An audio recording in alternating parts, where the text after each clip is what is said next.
乡亲啊，继续要来讲鸡卵为年初起价起到单，学生的营养午餐已经食袂起咯。讲以前哦，各中各小的营养午餐，逐工拢有卵，即摆一礼拜剩食一摆。啊，料理卵的方式嘛改变咯。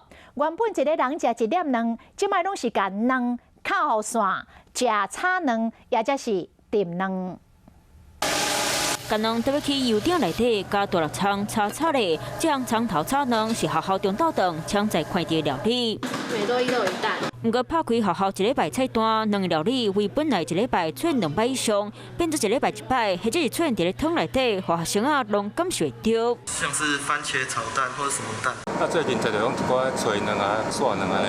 哦。啊，囡仔会感觉讲蛋的量好像比较少。嘿，安尼有较少一寡。学生食中昼顿有感觉到卵料理变少，这是因为鸡卵计数为年初起到即马，来看中华县的各中小，学校讲一顿餐费平均超45到50块，卵一粒平均10块，只要3份一个成本，所以卵料理才减少。